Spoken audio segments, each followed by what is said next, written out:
In today's episode, we're talking all about intuition. Specifically, I'm going to help you determine whether or not it's fear or intuition around money.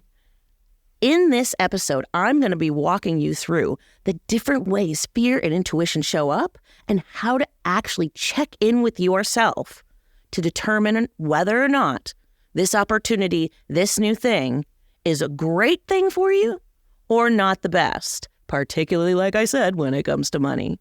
All right, I can't wait to get started. Welcome to the Inevitable Success Podcast. I'm your host, Dr. Ashley Greer. I'm a former psychologist turned your go-to mindset expert for high-achieving entrepreneurs who want to take their income and success to the next level.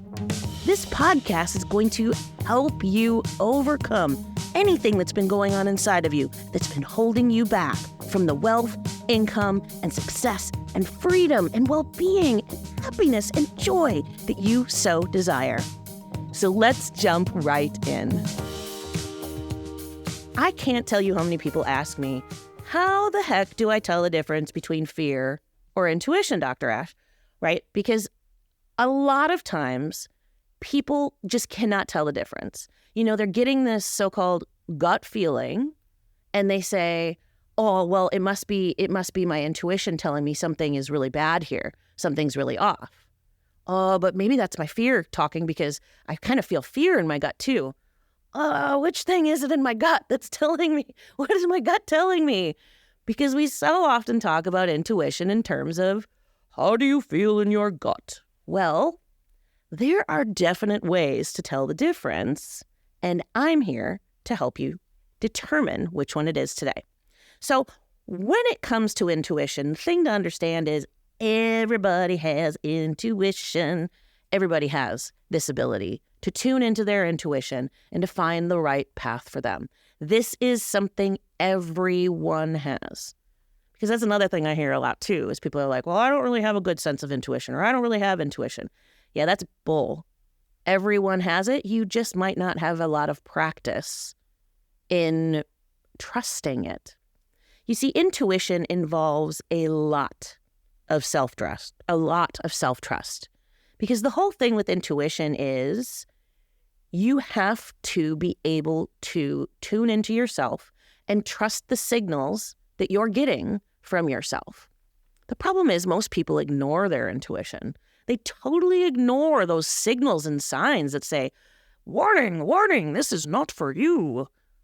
I'm sure we've all been there before where we've stepped into a situation that maybe we shouldn't have been in because we have ignored our intuition.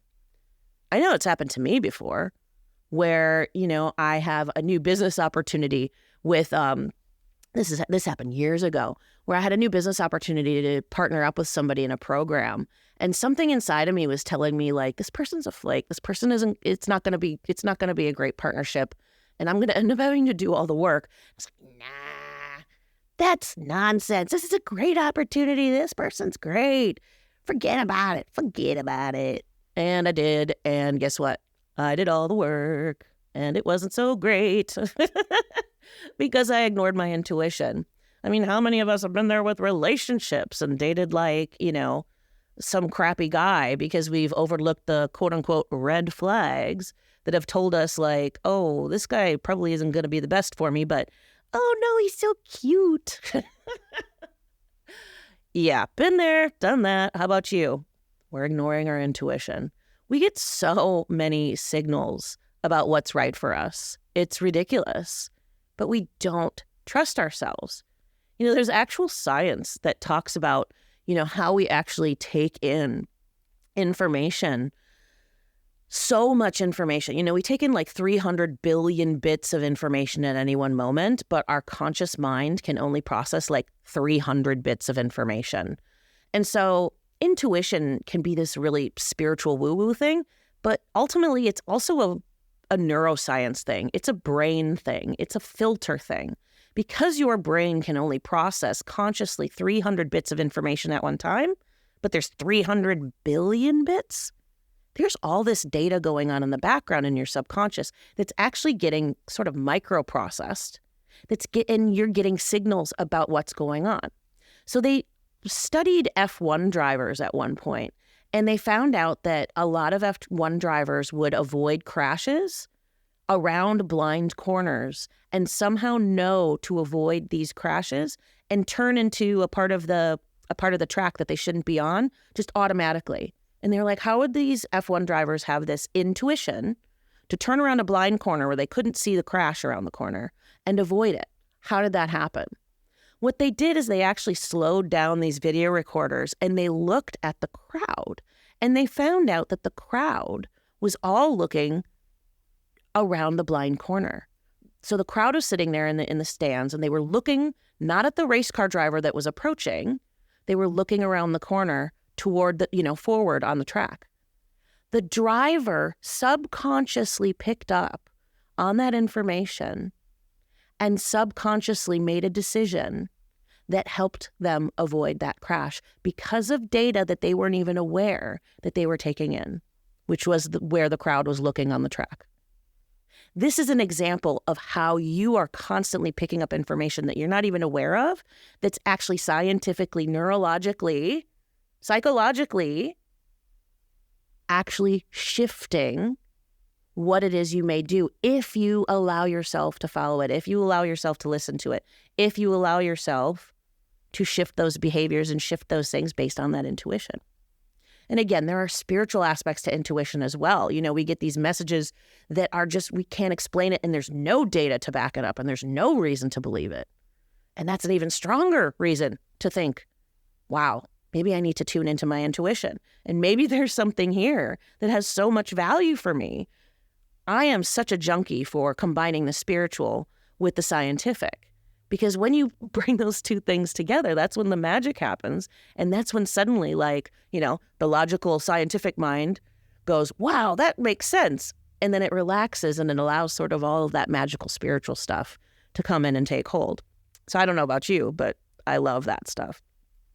So everyone has a gut feeling, but we tend to ignore it. The thing is intuition actually requires a great deal of self-trust.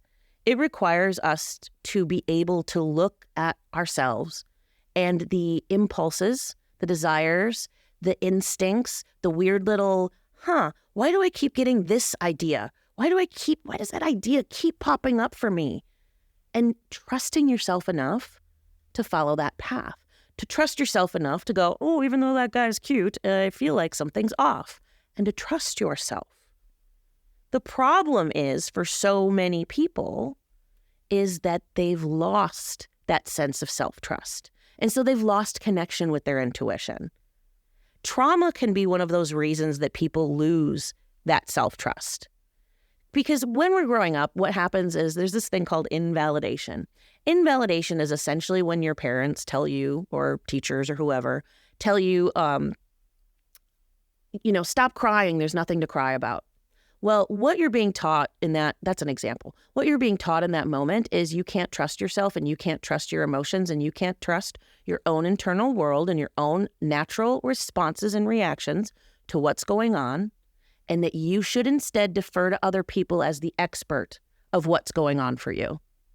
I know it sounds so small, but this is the way trauma works. Trauma is not always big. Trauma is a lot of times it shows up with these micro traumas, these things that don't actually seem like a really big deal.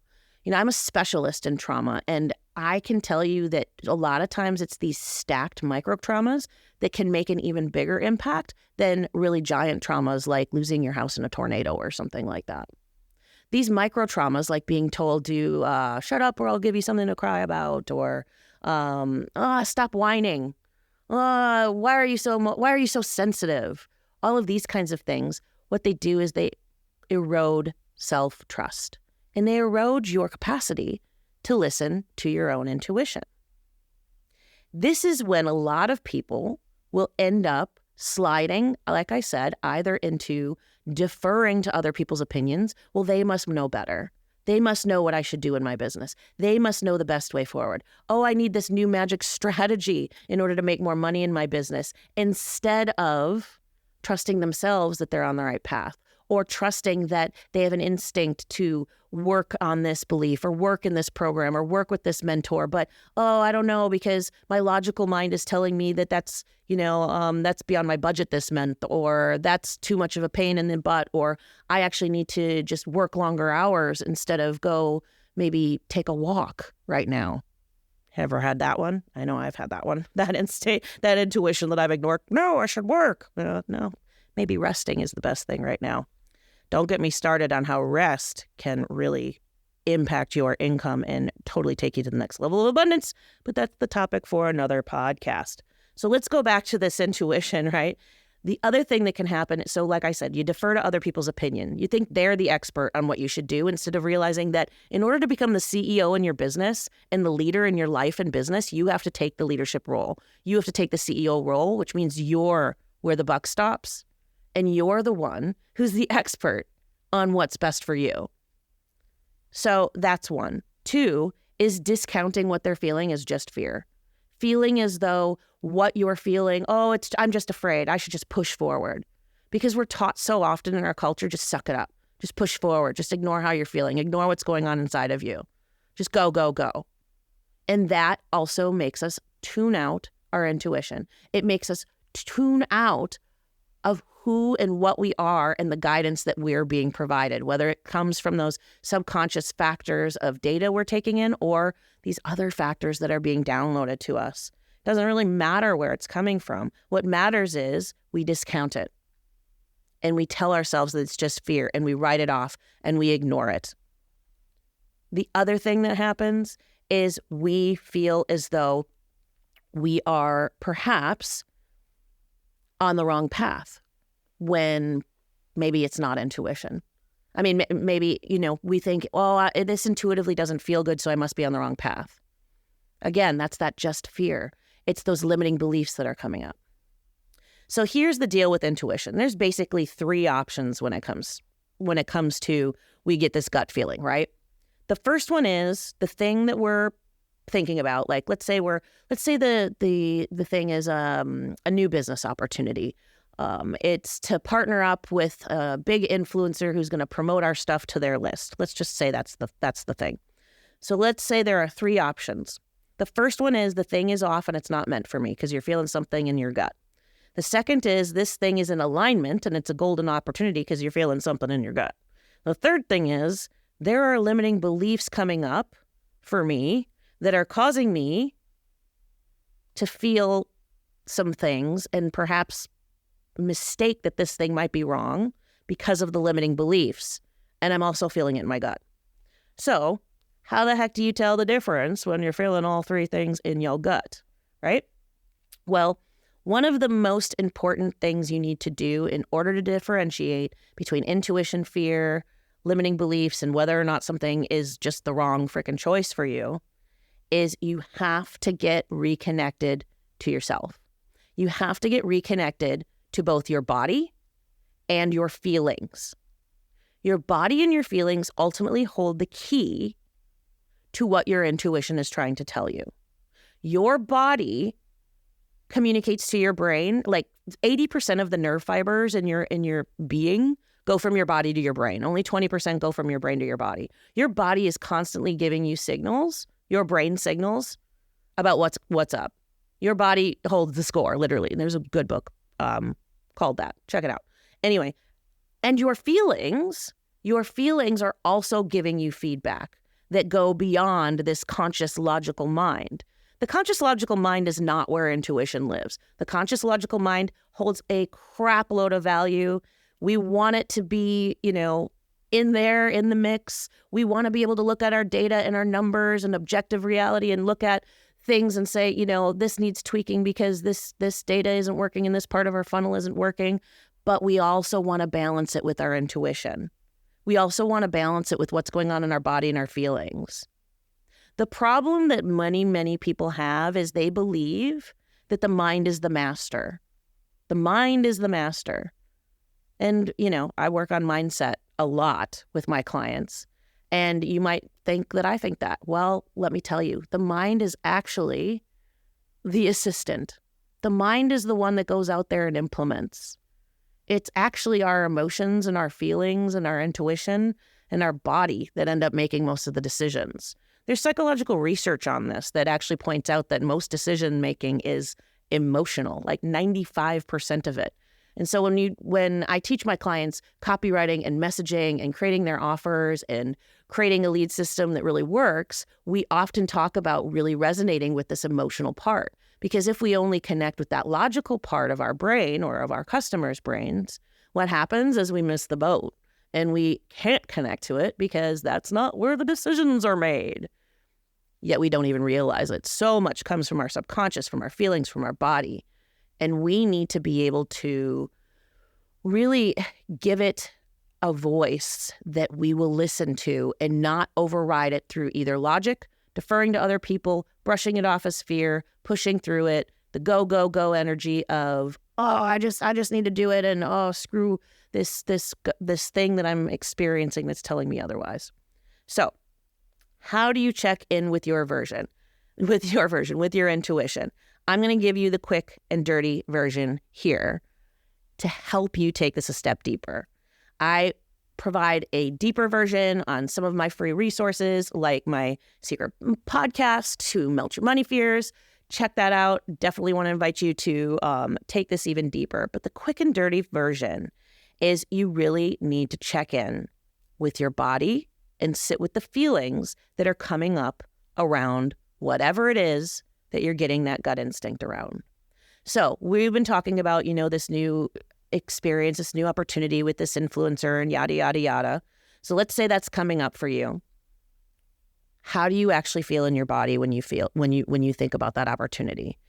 You ask yourself, does it feel like constriction? Does it feel tight? Do my shoulders raise up to my earlobes? Do I feel anxiety? Do I feel fear? Does it feel like I need to hurry, rush, rush, rush? Does it feel like pressure? Or do I actually physically feel relaxed, grounded, at ease? Like I can take a breath, like there's spaciousness, expansion. How do I actually feel in my physical body and in my emotions when I think about this opportunity? This is the way that you tell the difference. When it feels like constriction, when it feels tight, you are more than likely coming from a place of your limiting beliefs and your money blocks and things that are going on in your subconscious, which are not directing you towards following your intuition. Whether your intuition is telling you the opportunity is for you or not, it's not going to feel like that tight, fearful, anxious energy. It will feel off. It will feel tilted. It will feel maybe darker or less vibrant, less open, but it's not going to feel tight, constricted, fearful, rushed, heart racing, oh my God energy. That energy is almost always related to that subconscious junk in your trunk, that money block, that limiting belief, those stories that you've been taught, all of that, financial trauma, the traumas from the past, the chronic stressors, a dysregulated nervous system, all of the stuff that I teach in my program, Empowering Wealth. It is related to those things if it's coming from that constricted, anxious, fearful energy almost every single time. If instead it just doesn't feel right, but you still feel calm, that's when you know that the intuition is telling you something. So one last thing to leave you with here in our little podcast about intuition is my lovely little quiz to help you understand whether or not your money goals that you have for this month or the end of this year or for all of next year for 2024 are aligned for you, to intuitively tell whether or not you're on the right track or you have some money blocks and some limiting beliefs coming up around it. So I want to invite you to just close your eyes for just a second and to really feel in to the present moment, to just Take a nice deep breath and land right here and right now. Just let the world melt away. Take a nice deep breath in. Feel your rib cage and your lungs naturally expand as you invite expansion into your life. And take a nice deep breath out as you release any tension from the day, anything that isn't you. And do it 2 more times. 1 nice deep breath in as you expand, and 1 out as you release. 1 last breath in as you expand, and 1 breath out as you release. Now, I want you to tune into your body and to see how you feel when I ask you the following questions. When I invite you to the following opportunities. This month, I am so excited to make an extra $20,000 in my business. Where do you feel that in your body? What comes up for you emotionally? Does it feel tight? Does it feel relaxed? It is so easy to have consistent 10K months in my business. Now, where do you feel that in your body?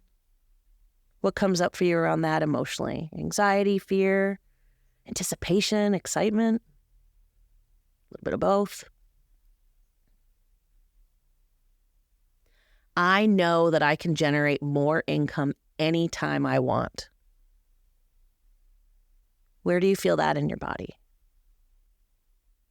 How does that feel emotionally?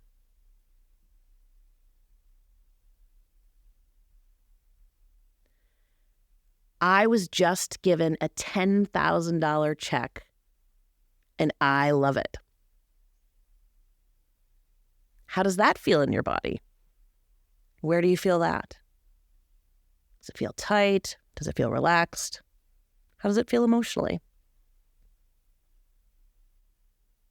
I am confident in my ability to be able to create the business that supports the freedom that I want in my life and the impact that I want to make in the world. Where do you feel that in your body? Does it feel tight? Does it feel relaxed? Does it bring up anxiety? Does it bring up excitement? Now, I invite you back here to the present moment and maybe take a second and write down your responses to each of those questions. Now, what happened there in that moment is you are essentially revealing, if there's tightness, if there's constriction, that there are limiting beliefs. There are money blocks. There are mindset blocks around those things, whether it's generating the extra 100K in your business or that, consistent 10K months, or whether it's, limiting beliefs around if people give me money, I feel guilty, whatever it might be. It reveals that there's limiting beliefs and that there's blocks around those things. If you feel that constriction, anxiety, fear, tightness, tension, stress. But if you felt relaxation, calm, excitement, contentment, groundedness, this feeling of, yeah, then you're revealing yourself the opposite.